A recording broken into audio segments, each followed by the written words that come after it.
Hi, welcome to Lunch with the Soul. I'm Melissa Wilson from Fox 26 Houston, and so happy to welcome you here today. Do I ever have a special story and beautiful couple to introduce you to today? Their story has touched my heart so much, and I got to experience something truly remarkable with them because the mother surgeon invited me into the operating room while she underwent surgery while pregnant to help her unborn child. It was truly a life changing thing to be able to witness, and I have so much hope for them. So let's bring them in. Ray and Courtney, welcome to Lunch for the Soul. Hi, thank you for having us and for Uh, sharing your story. Well, you have a very dramatic one, and I'm just so happy that you're here to be able to talk to us about what is going on in your life. So let's talk about what happened when you were 18 weeks pregnant. You got some really tough news. So before we get to that, I just want to show, I want to introduce everybody to your family, and I've got some photos here that I want to show. So this was your gender reveal. This is before you got some disturbing news. But how fun is this? And tell me who Big Brother is. Yes, that is my 9-year-old. He'll be turning 10 right around when she is expected to come. Oh, His name is Jasper.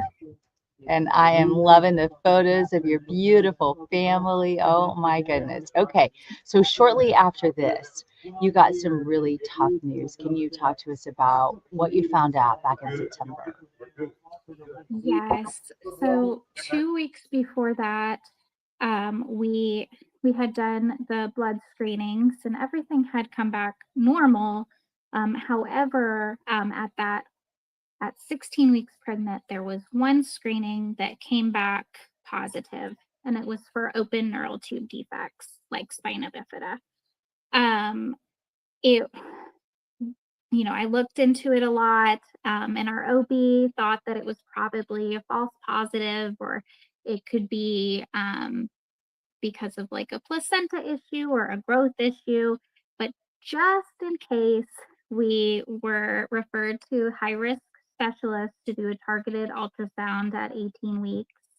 Um, when we went to the ultrasound, it was very apparent right on the ultrasound that she had a very large lesion. Her nerves, her spine was open.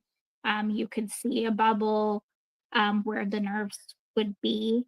Um, and also there were brain differences as well. So I had looked into it a little bit beforehand. Um, and so I had some understanding of what it meant and what it was. And she did have the most severe and common form of open spina bifida, myelomeningocele. I'm sorry, Melissa, I can't hear you. I know Oh, that a now I lot of can. people don't even understand what spina bifida is, and you even had to look into it.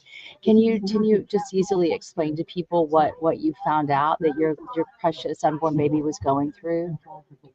Yes. So in spina bifida, for spina bifida, in for some reason in the very beginning of pregnancy, before most people even know they're pregnant, the neural tube, which becomes the brain in the spine, does not close all the way. And then as the baby grows, there's an opening. There are different types of spina bifida and different severities, but there is a gap somewhere in the spine. In our case, it was myelomeningocele or MMC, where the skin is open and the nerves do come out of the spinal column, usually into a sac. And Courtney and Ray, I know that at first you weren't real happy with what doctors told you. Ray, did they give you a lot of hope, or were you frustrated with what they were telling you? Yeah, at first it was just very frustrating and hard to accept. Yeah, and that was you were living in Georgia. You are living in Georgia, and that's when you decided to start doing some research. And we are happy to say that we have some of the best healthcare in the entire world here in Houston. And that's when you decided, you know what, we're going to pack up our bags and go to Houston. What did you find out? So, I mean, yes, originally, um, we were told, that she was at risk for severe mental retardation. Is a very grim picture was painted, looking into sources from Spina Bifida Association and then also Texas Children's. We learned that that's not the case for most of these children, um, even if they do not have fetal surgery. However, of course, the fetal surgery really helps the outcomes. Most of these children have normal or above intellectual disabilities. Most of them participate in sports and extracurriculars, even if they need some support. Um, Most teenagers and adults with spina bifida nowadays report that they have a good or very good quality of life. Um, so I do feel grateful. I never worked with anyone with spina bifida or knew anyone with spina bifida, but with my background, I worked with kids with mild to moderate disabilities. Often I worked with kids with communication disorders. However, a lot Mhm. of times there would be co-occurring physical disabilities as well, and sometimes intellectual disabilities. And I knew that their lives were still worth living and that there were so many supports and Sure. resources And to improve thank quality goodness you of were life. educated and knew that. So I love that you found Texas Children's Hospital and you came all the way to Houston for their care because the doctor who came up with this plan years ago in order to save babies with spina bifida and to allow them to walk and to allow them those things that every parent dreams of. He came up with this plan using a kickball of all things in the operating room at Texas Children's Hospital and practicing to make sure he had it down perfectly before the studies went on. And he was the one who actually invited me into the operating room after covering another story with him. And what a skilled surgeon that you found. He's the medical director there at the Texas Children's Pavilion for Women.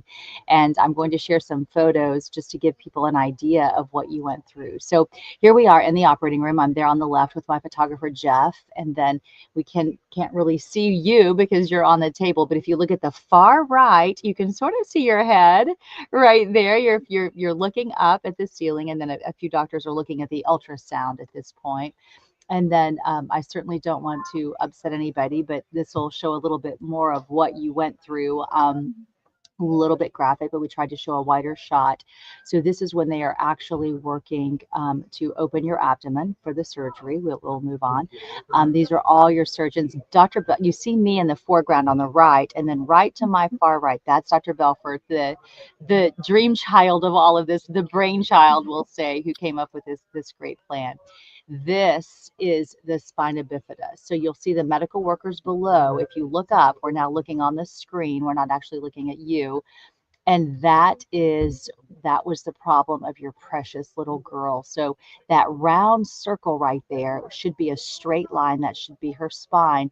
But that's what Dr. Belford and his partner were able to repair.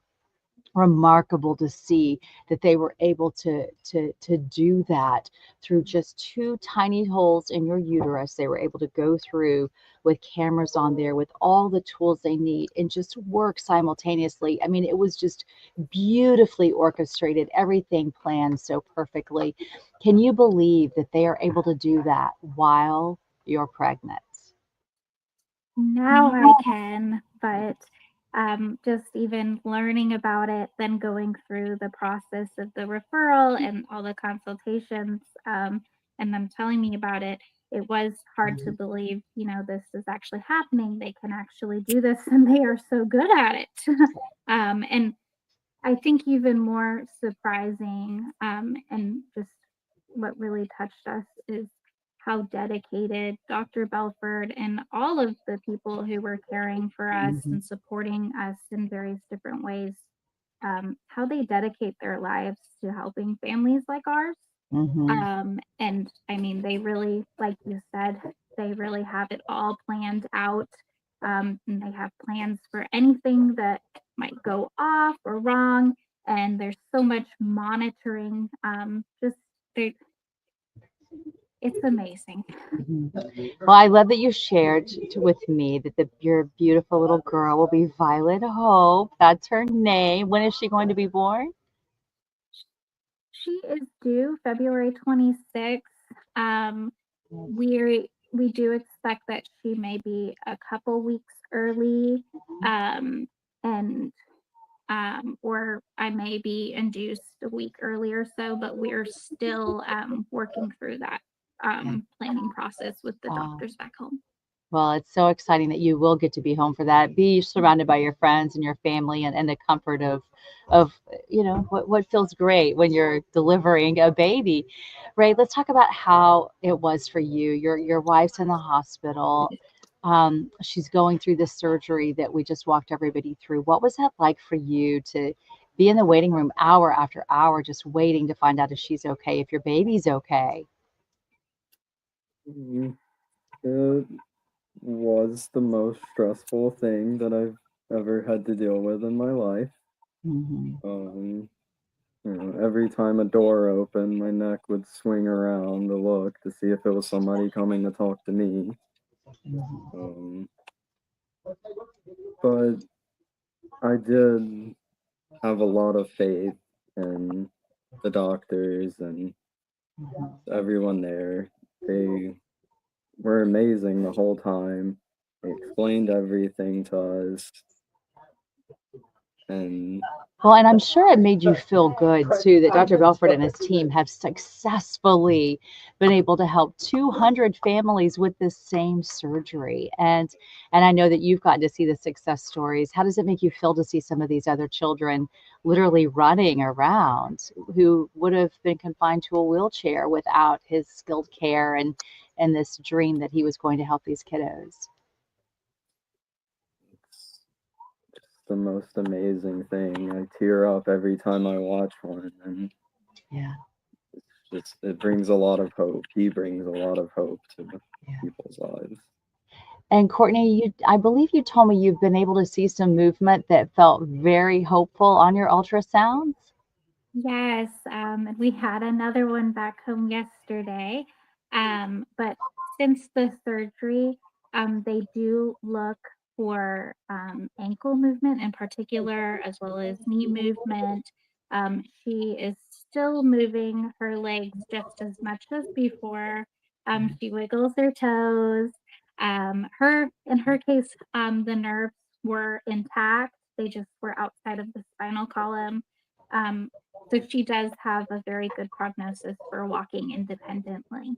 Well, I got to see those cute little toes, and they are precious. Let me tell you, I was amazed at how much we could see of her precious little body with those cameras that they had in there, and it was so touching. My videographer, photographer, we were so overwhelmed. I mean, it was just so beautiful and so special. And we get to see here her pretty face. Oh my goodness, there's your baby. Oh, it's so exciting. We at least get an idea of what she'll look like through ultrasound, right? It's really, really special to be able to experience that. I want to make sure that people know because I think this is such valuable information. The resources that you were able to find to come here, because a lot of people might need to get medical care somewhere else, but say there's no way I can afford it. There, because you were here for a long time. How long did you end up staying here for all of your treatment? 4 weeks. 4 weeks. I mean, if you think about having to pay for a hotel for a month, it would be devastating for most people, right? It's hard to do a Yeah. weekend getaway a lot of times. So, talk to me about how you found a partnership and you were able to work with a local church in Houston to be able to help you find a really safe, clean, wonderful place to stay. During the referral process, when we were planning to travel to Houston, um, Texas Children's social worker reached out to us.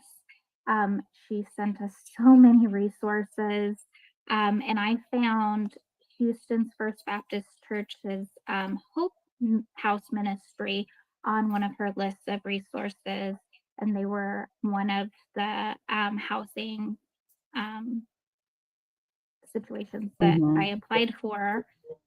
They did get back in touch with me right away, and they had space for us at the beginning of when we were coming.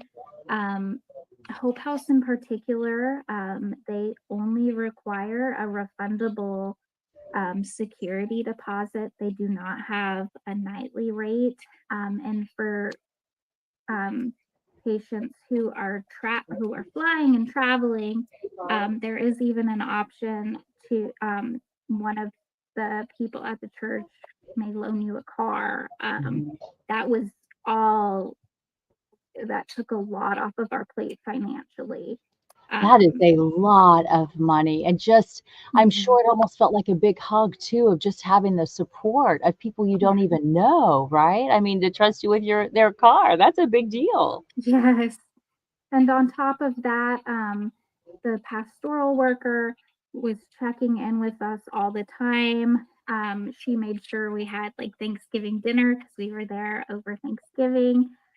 She made sure we were okay. Um, we before the surgery and after when I was a little more mobile, we did attend services at two of their different campuses, um, and everyone was so kind and supportive. One we had met we were introduced to one of the deacons before the surgery, and he knows Dr. Belford. He had even checked in with him about us. Um, they even, they were waking up early to pray for us when the procedure was. It You it gave was me just very goosebumps. moving. I mean, just incredible to be able to come into a community you've never been before and have that. And I feel like that's the grace of God, right? That He Yes. sends out His angels here on earth to truly make a difference. And I think that's so beautiful. Well, I was going to talk about a few other things that were so interesting during your surgery.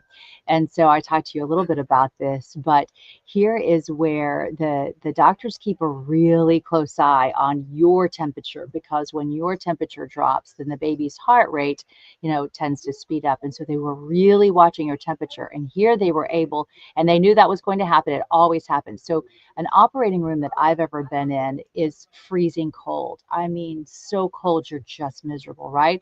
Your operating room was so hot, everybody was sweating because they wanted to make sure with your, with all of your body parts that you were able to stay as warm as possible to protect that baby. So it was very hot in there, but still the baby was getting cold. So this is when they had plastic wrap ready, and when your temperature got to a certain point, which they knew it would get to, they had a plan to warm you up. And I mean, they put this plastic over you to finish up the operation, and your temperature went right up. It was just so interesting to see how they have perfected every single thing to be able to figure it Mhm. out. And then here they're just closely monitoring everything through all types of ultrasounds. And I mean, if there could be equipment in there to make sure you and baby were safe, they certainly had it. And just incredible to see that skilled team working so easily. Like it was just nothing. But when you think about what they're doing to give your child a chance to be able to put her little feet on the ground and walk, I can't imagine what that must feel like to you. I mean, it is very overwhelming. And I mean, just through this whole journey, seeing how God works through his people, it's been very spiritual and Hmm. given us just so much hope for our own situation, for the world in general, but especially, babies and families like ours. Um, I have a lot of hope and faith um, Hmm. in people in general and the way that people come together and have it put on their hearts, to help. other people, Mhm. even dedicating their lives to it or just doing anything that they can do. It's been remarkable. Well, I know that this is a very private situation and an emotionally difficult one that you all have had to go through. So I think it's so brave of you, and I sincerely say this with all my heart, to be able to share your story, to allow us to be in the operating room during a very serious procedure for you so that you can share this hope, so that the word can get out that this is available. You didn't know about it at first, right? But the more word that we can get out, and then I feel like those resources that people can find out, they can work with the social worker at hospitals to see if they can help you find those resources, right? I think that's so important. And then the message Dr. Belford wanted to definitely spread through this is he is working and working with hospitals all over the world to take this particular surgery to the next step, to repair other types of problems, including the bowel that sometimes is born on the outside of Mhm. the child's stomach. And so they are going to be able to do so much with this, and you're going to be a part of helping spread that word. So thank you for that. I know it could have been an easy decision. It's an honor, really. I mean, it is normal in normal circumstances. Of course, I am usually more private, but this is really important, especially for all Mhm. the reasons that you said. And it is an honor to be a part of it, and be able to, help Mm. any way Well, we can. well, you're doing a great job with it. And again, I don't mean to sound condescending, but I'm so proud of you. I just Thank think you. you're such a lovely couple, and I think you're going to bring a lot of joy and hope to people's lives. Ray, I feel like we've left you a bit out of this conversation, buddy. As we wrap up here today, do you have any final thoughts? Um, well, I think what you guys were just talking about is the most important to me. Everyone should know that no matter how bad it may seem, people are doing amazing things to help Yeah. other people. Learning about Dr. Belfort and the work that he's done has been life changing. It's it's just been a lot of blessings through what seemed like was going to be the hardest thing we've ever had to go through. Mhm. Well, I hope you'll follow up with us when baby Violet Hope is born. She's going to give hope to a lot of people through her life and through her story. And I just wish you the very best. God bless you. I'll be praying for you. And I just wish you the happiest life that you deserve. Thank you, Melissa. We Hope you have truly a appreciate very, very Merry Christmas season. you. All right. Well, thank you all for being here for Lunch for the Soul. I'm all teared up here a little bit. I get so involved in meeting these families, and they mean so much to me. And it's just truly an honor to be able to share it with you. I hope you have a very Merry Christmas season and that you get your Christmas miracle like this precious couple. Have a beautiful day.